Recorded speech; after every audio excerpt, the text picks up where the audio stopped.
পশ্চিমবঙ্গের এসআইআর সংক্রান্ত যে কাজ সেটি এখন প্রায় শেষের দিকে। আমরা প্রত্যেকেই জানি যে 14ই ফেব্রুয়ারি কিন্তু ফাইনাল ভোটার লিস্ট বেরোবে। আর এই ফাইনাল ভোটার লিস্টে যাদের নাম থাকবে না তারা কিন্তু আগামী যে বিধানসভা নির্বাচন মানে 2026 বিধানসভা নির্বাচনে ভোট দেওয়ার চান্স কিন্তু তাদের ক্ষেত্রে কমে যাবে। আমি কেন কমে যাবে বলছি, কারণ হচ্ছে এর পরেও কিন্তু একটা সুযোগ থেকেই যায় নতুন করে ভোটার লিস্টে নাম তোলার, কিন্তু সেক্ষেত্রে কতটা সম্ভব হবে এই সময়ের মধ্যে সেটা কিন্তু একেবারেই বলা মুশকিল। আপনি মোটামুটি নিশ্চিত থাকতে পারেন যদি ফাইনাল ভোটার লিস্টে নাম না থাকে তাহলে সেক্ষেত্রে আগামী নির্বাচনে ভোট দেওয়ার সুযোগ থেকে আপনি বঞ্চিত হতে চলেছেন। এবার যে মূল বিষয়টায় আসি যে এখন কি কাজটি চলছে, কিভাবে হচ্ছে। দেখুন, এখন মূলত দুটি কাজ চলছে। একটি হচ্ছে বিডিও অফিসে হিয়ারিংয়ের জন্য নোটিশ ডিস্ট্রিবিউশন চলছে। প্রত্যেকটি বিএলও বাড়ি বাড়ি গিয়ে প্রায় 36 লক্ষের কাছাকাছি মানুষকে বাড়ি বাড়ি হিয়ারিংয়ের নোটিশ দিচ্ছেন। আর একটি কাজ তার সাথে প্যারালালি চলছে, সেটা হচ্ছে প্রায় 1 কোটির কাছাকাছি মানুষ যাদের কিন্তু বিএলওরা নিজেরাই ভেরিফিকেশন করছেন। এবার প্রশ্ন হলো যে আপনি কি করে বুঝবেন যে আপনাকে বিডিও অফিসের মাধ্যমে হিয়ারিং করানো হবে না বিএলওর মাধ্যমে হিয়ারিং করানো হবে।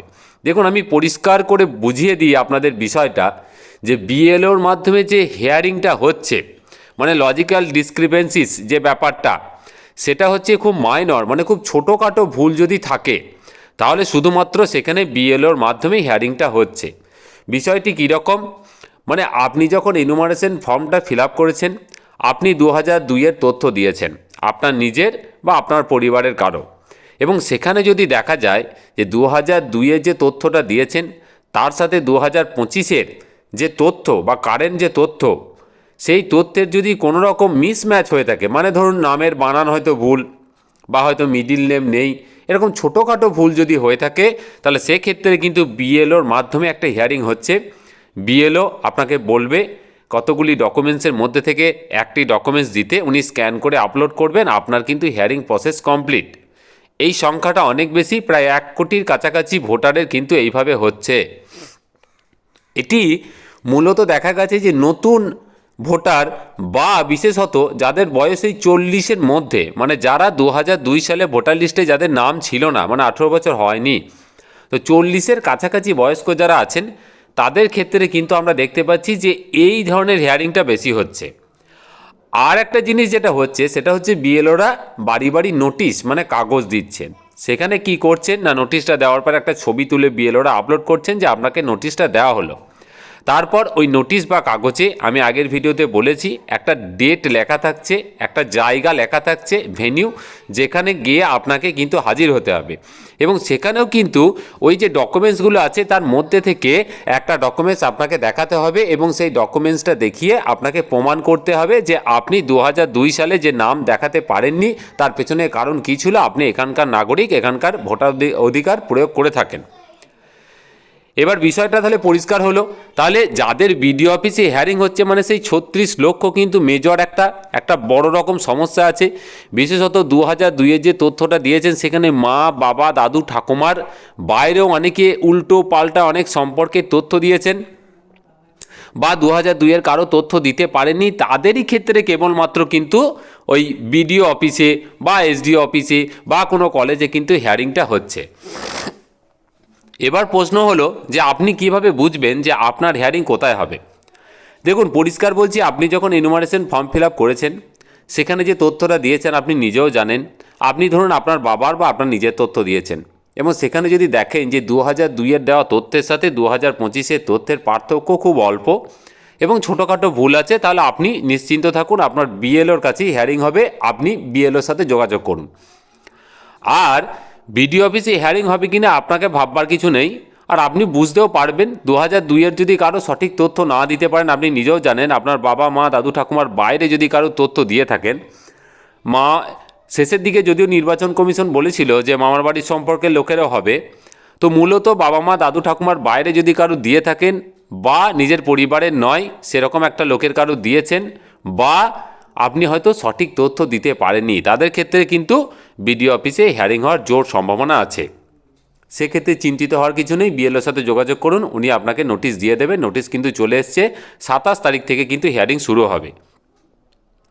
এবার প্রশ্ন হচ্ছে হিয়ারিংয়ের ক্ষেত্রে কী কী ডকুমেন্টস লাগছে। দেখুন, অনেক প্রতিবেদন দেখেছেন, আমি প্রতিবেদন তুলে ধরবো না, আমি জাস্ট আপনাদের সামনে যে ডকুমেন্টসটা আপলোড হচ্ছে সরাসরি অ্যাপসে, সেই অ্যাপসে কী কী ডকুমেন্টস আছে সেটা কিন্তু তুলে ধরার চেষ্টা করছি। দেখুন, অ্যাপসে কিন্তু এইরকম করে কতগুলো অপশান আসছে, সেখানে এই ডকুমেন্টসগুলো আছে, এর মধ্যেই আপনাকে ডকুমেন্টস দিতে হবে। Any identity card, pension payment order issued to আর regular employee, pensioner of any central government, state government, PSU. মানে যে কোনো ধরনের identity card, pension payment order হতে হবে, বা পেনশন পেমেন্ট সেন্ট্রাল গভর্নমেন্টের যে কোনো কাগজ। আর কি বলেছে, যে কোনো আইডেন্টিটি কার্ড, যে কোনো সার্টিফিকেট, যে কোনো ডকুমেন্টস, যেটা হচ্ছে গিয়ে ইন্ডিয়া গভর্নমেন্ট অফ ইন্ডিয়ার যে কোনো কাগজ, ব্যাঙ্ক পোস্ট অফিসের যে কোনো কাগজ, এলআইসির কাগজ, সেটা অবশ্যই 1/7/1987 আগে হতে হবে। মানে এলআইসি, ব্যাংকের যে কোনো কাগজ, গভর্নমেন্টের যে কোনো কাগজ 1/7/1987 আগে হতে হবে। তৃতীয় নম্বরে বলছে জন্ম সার্টিফিকেট অবশ্যই। 4 নম্বরে পাসপোর্ট। 5 নম্বরে বলছে মাধ্যমিক অথবা যে কোনো শিক্ষাগত যোগ্যতার সার্টিফিকেট বলেছে এখানে। তো অনেকেই অ্যাডমিট করে লাফাচ্ছেন। দেখুন, এখানে পরিষ্কার বলেছে educational certificate issued by recognise board. মানে আপনার মাধ্যমিক, মূলত মাধ্যমিক হলে মাধ্যমিকের সার্টিফিকেট দেবেন, নাহলে অন্য যে কোনো যোগ্যতারও দিতে পারেন, উচ্চ মাধ্যমিক, গ্র্যাজুয়েশন যে কোনো। এবং 8 পাস কিন্তু হবে না, ম্যাট্রিকুলেশন থেকে, মাধ্যমিক থেকে কিন্তু শুরু হচ্ছে, সার্টিফিকেটটাই দেবেন। সার্টিফিকেট না থাকলে তখন অ্যাডমিট দেওয়ার বিষয়টা বিএলওর সাথে কথা বলবেন।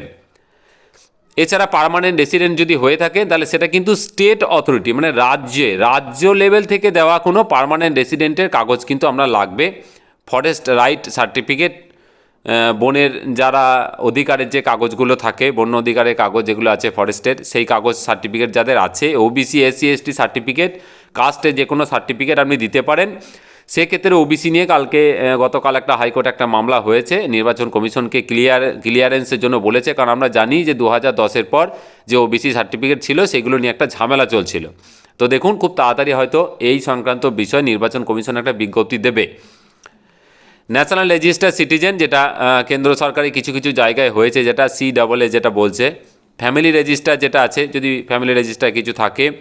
যে কোনো ল্যান্ড অথবা house allotment certificate by the government, যে কোনো বাড়ি অথবা জমি কেনার যে কাগজ, সেই কাগজ আপনি দিতে পারেন, কোনো সাল কিন্তু এখানে উল্লেখ নেই।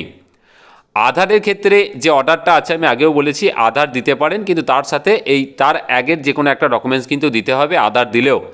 এছাড়াও extract of the electoral roll of Bihar SIR with reference to 1/7/2025, বিহারের যে SIR হয়েছে সেই সংক্রান্ত কোনো কাগজ আপনি কিন্তু দিতে পারেন। তাহলে এই কাগজগুলোর মধ্যে যে কোনো একটা কাগজ আপনি দিতে পারেন। কোথায় কি দেখেছেন শুনেছেন দরকার নেই, এইটাই হচ্ছে অফিসিয়াল অ্যাপসে আছে। এই কাগজগুলোর মধ্যে থেকে আপনি যদি দেন, আপনার কিন্তু হিয়ারিং কমপ্লিট হবে এবং আপনার ফাইনাল ভোটার লিস্টে নাম আসবে, নাহলে কিন্তু আসবে না। তো হিয়ারিংয়ে কী কী ডকুমেন্টস লাগছে আমি পরিষ্কার করে দিলাম। এইবার প্রশ্ন হচ্ছে যে হিয়ারিংয়ের পরই কি নাম বাদ? মানে ধরুন আপনি হিয়ারিং করে এলেন, হয়তো ঠিকঠাক ডকুমেন্ট সাবমিট করতে পারলেন না, তাহলে কি আপনার নাম বাদ যাবে? এক্ষেত্রে নির্বাচন কমিশন আবার কিছুটা নরম হয়েছেন। ওনাদের বক্তব্য হচ্ছে যে না, প্রথম শুনানিতে কারোর নাম চূড়ান্তভাবে বাদ দেওয়া হবে না, মানে ফার্স্ট হিয়ারিং করার পর কিন্তু নাম বাদ দেওয়া হবে না। নিয়ম অনুযায়ী আর একবার ইনকোয়ারি হবে।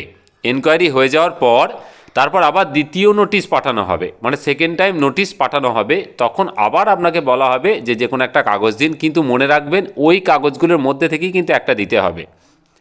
এবং তারপরে যদি আপনি না দিতে পারেন, তখন কিন্তু আপনার নাম বাদ যাবে ফাইনাল ভোটার লিস্ট থেকে, এবং আপনি 2026-এর ইলেকশনে ভোট দিতে পারবেন না। এইটা কিন্তু আপাতত আজকের আপডেট, আমি পরিষ্কার করে দেওয়ার চেষ্টা করলাম বিষয়টা। অযথা চিন্তিত হবেন না। 1,36,00,000 মোট হিয়ারিং হবে, 1 কোটির বিএলওর কাছে হবে, 36 লক্ষের বিডিও অফিসে হবে। যারা 2002-এর কোনো তথ্য সঠিকভাবে দিতে পারেননি তাদের বিডিও অফিসে হবে। যারা তথ্য দিয়েছেন কিন্তু বানান ভুল আছে বা মিডিল নেমে ভুল আছে, তাদের বিএলওর কাছেই হয়ে যাবে।